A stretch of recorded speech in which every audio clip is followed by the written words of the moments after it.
My name is CJ Miller, and I'm the host of this channel called The Spiritual Artist, and I hope that you'll follow me after you listen to this video. I want to talk about my process of creativity, and I'm going to do something that I've resisted.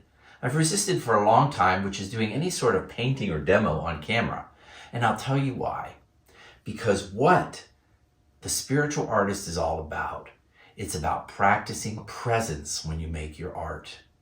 Practicing presence. So, as you can see, I've pulled out all sorts of tools. I have so many tools in my studio, so many art tools, different brushes. I have Brillo, I have brayers, I have neocolors, I have paints, I have brushes, I have graphite. There's so many tools available to you. I want to ask you, what is your favorite and best and most powerful tool? What is your most powerful tool? Take a moment. Now, if you said your consciousness, then you are right in alignment with the spiritual artist. But if you mentioned a favorite brush or a favorite brand of paint, you're a little off target. And let me tell you why. Because as a spiritual artist, I teach my students to go onto the spiritual plane. The spiritual plane is the idea, the concept, the non-physical realm. This is the material realm, and your brushes and your brayers, this canvas, this paint, it's all on the material realm, okay? But I'm asking you to go up into your consciousness, and the way I want you to do that is I want you to quiet your mind. This is a hard concept for us here in the West because our minds are chattering all the time. But when I walk into the studio, I encourage my students through meditation and practice to quiet their mind, get into their heart space. And the heart space is one of presence. It's a space of love. Just letting go of criticism and judgment, fear, just being present. Be present. And then most importantly, listen for your gut. Your intuition, the gut that is driving you. And so I wrote a book called The Spiritual Artist. We are designed to create. And in it, I outline all the different ways that we get blocked from entering into the state of presence. And there's many ways we get blocked from that. So I want to talk to you today about what you should practice when you go into the studio. You need to practice presence. So my mentor, Virginia Cobb, I talk about her in my book, she used to tell me that there were two kinds of artists. One artist falls in love with the subject. They draw the same thing over and over again. That might be you. You might be in love with drawing bluebonnets or vases or animals or a specific animal over and over again. But then there's the second kind of artist. We fall in love with the material, the viscosity, the way the paint reacts to the canvas. So, as an expressive artist, someone that does abstracts and spiritual art, where I'm recording my consciousness on canvas, I fall in love with the material. So, it doesn't matter what kind of material I use, but what matters is that I really am present to it. So I hope after you watch this video, you'll notice the presence means that I sit here and I just play with it. Literally, I play with it. And I get fascinated by the way it drags and how it reacts to my hands. And so I'm going to use my hands in this demo because I want to show you that you don't need a tool. And I'm starting out with my hands. And so what we do is you just let yourself feel an impulse. Feel an impulse. What color drives me? I'm feeling white. So I pull some white into my canvas. And then I look at the canvas and I react to it. So you're following your intuition. I see that it's thick and I want to push them out. There's just an impulse here. I'm trying to get you, the student, to get out of the mind space and get down into the spiritual space of who you are. Where I feel an impulse. I want to see some black. I want to see some black in there. I feel the impulse to put my fingers out because I want to have line work going on here. I feel the impulse to add a different color. What you want to do today when you go into the studio is sit there and be present to it. And sometimes that means slowing down and really falling in love with how something blends with another. Just falling in love with, wow, right? Like, how do these colors blend? And if I add a little more of another color, what happens? What happens on the canvas when I add more to it, right? And so in my head, I want to explain to you what's going on. I'm putting all those thoughts of judgment aside. The thought that, oh my God, this is horrible.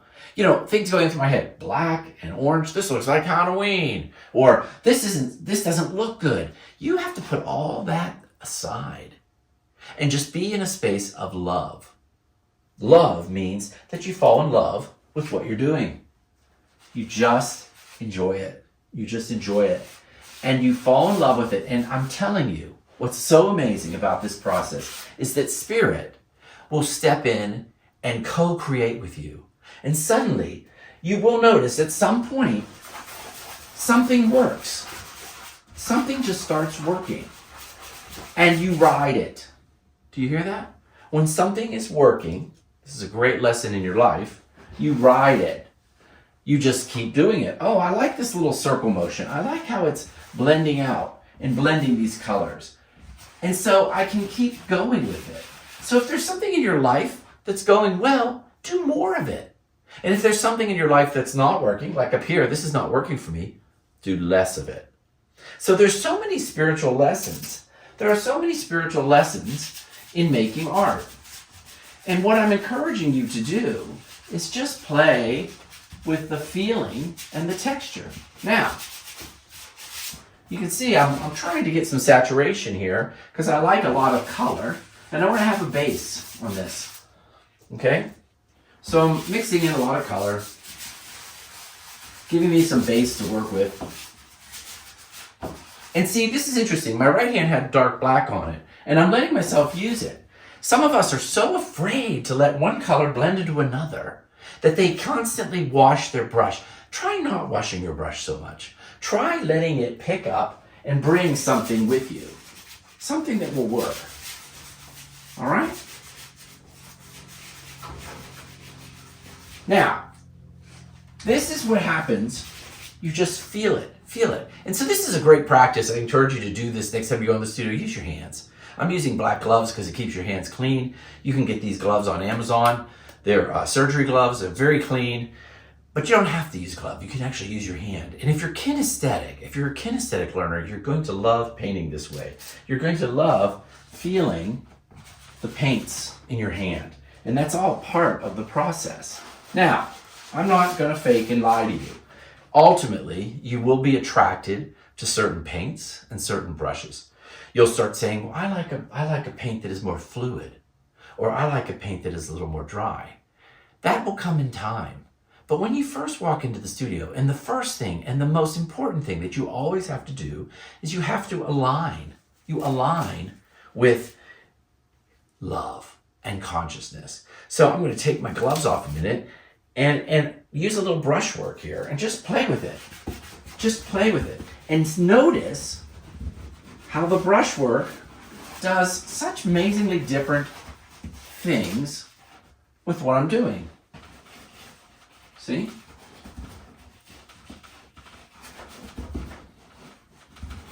And once again, you will also learn that certain colors mixed together get muddy or turn brown. That's okay. Brown's a great color.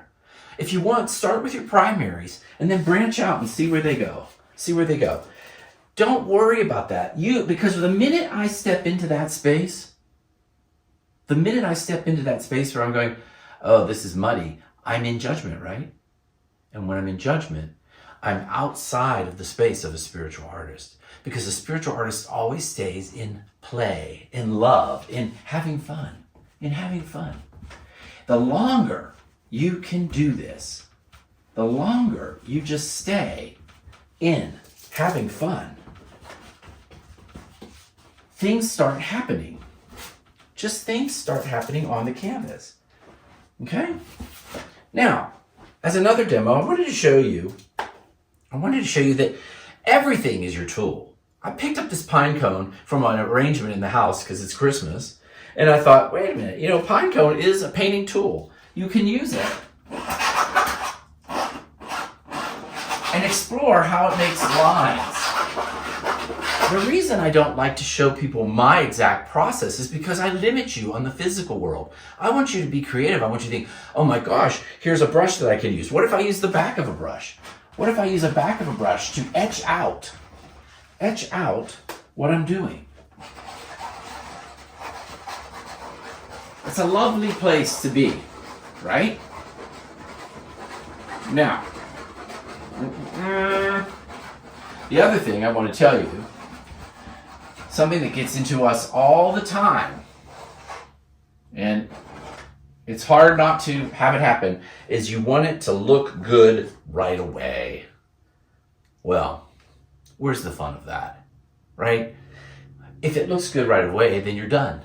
I love Abraham Hicks used to have a quote that she said. I don't know if you've ever listened to Abraham Hicks, but she talks about this wonderful quote. She says, you're going on a vacation and you travel and you pack to get on the vacation, because the idea is it's all part of the process. You don't just pack your stuff, turn around, unpack it back into your house and say, I'm done. It's the journey. It's the trip itself that's so much fun. It's the letting it unfurl slowly. So really, your practice should not be, I'm going to say this twice, should not be getting it done and making it look good as soon as possible. I want you to turn that off. It's not about making it look good as soon as possible.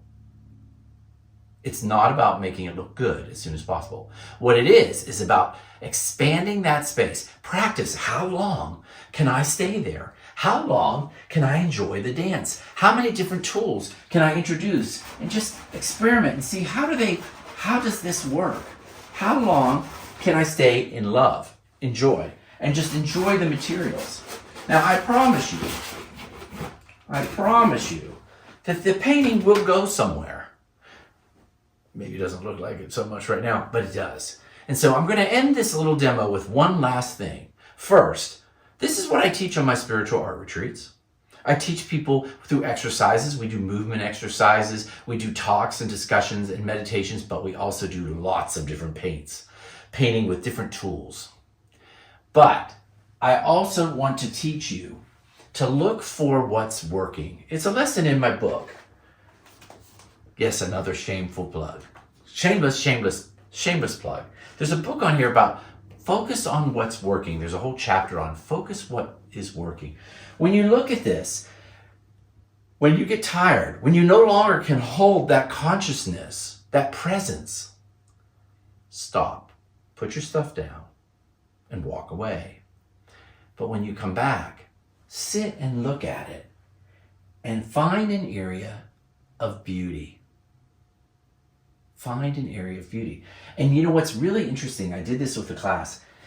Everybody listening to this right now is going to notice a different piece of this painting, which is an area of beauty for them.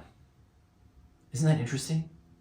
I think this looks kind of cool, this scratched out work here. And so I'm going to come back and I'm going to find ways to incorporate that with white paint and imitate that feeling elsewhere. But someone else might look at this painting, you for example, and you might say, I love the softness of this white blended into the color. I want more of that. And they might extend that out. So find what's working and expand it out into other areas of your painting. So what's so fascinating, because I love to teach people this, we are all unique, creative individuals. And so the fact that we all notice something different is the very beginning of how we all express differently. If we gave this painting to 20 different people and said, take the next step, their gut, their intuition is going to tell them a different part of the painting. Isn't that neat? We're all unique. We are all unique, individualized expressions of creative intelligence. And so when we're working, it comes out creatively and different. We don't have to worry about doing something right. So I'm going to end this with, don't let all those people that are telling you must use the brush this way, or you must paint with these colors, or you must use only these tools, or only this brand of paint. If you're listening to people like that, that's all fear-based. And when you hear fear-based, I want you to turn toward love and say, oh, that's fine, and then turn away from them and go do what you love. And if that means picking up a pine cone and taking the pine cone and running it across your painting, see, immediately I get entranced, right? Because I see this wonderful, this feeling is coming over here. and it's globbing on with depth and interest, then I'm going in the right direction. So, what are you going to learn from this video? You're going to learn that when you walk into the studio, your number one goal is to monitor your presence. Your number one goal as a spiritual artist is to monitor your presence. Your second goal is to be in a state of love and listen to your gut. Your gut will tell you, if you're quiet, your gut will always tell you the next move, the next move, the next move. Only you know what the next move is. And when you call a teacher over and say, tell me what to do next, you are separating yourself, pulling yourself out of the creative process. Don't do that. Just sit there quietly and feel it. Look at the painting and feel, what is the next move? In the comments section, I would love for you to write down what you think the next move of this painting is. And I guarantee you someone out there's going, I think you should throw it out. Look how they are not monitoring their presence. When someone says, I think he should throw it out, it's proof that they are living in fear, lack, and judgment. And that's not where creativity happens. Did you hear that? When you live in fear, lack, and judgment, you are not creative. You have to enter into a state of acceptance, openness, and love. So thank you for following this. And please share this video with your friends. I really need to get more followers on this channel. And consider coming to one of my retreats. There's nothing so engaging as being with people like me all together in a room talking and sharing ideas. And yes, you will see different techniques and different types of paints because everybody has their own way of doing things. You always learn something on a retreat, always. Thank you for listening to the Spiritual Artist Podcast. Thank you for joining me on this demonstration. And thank you for being a spiritual artist.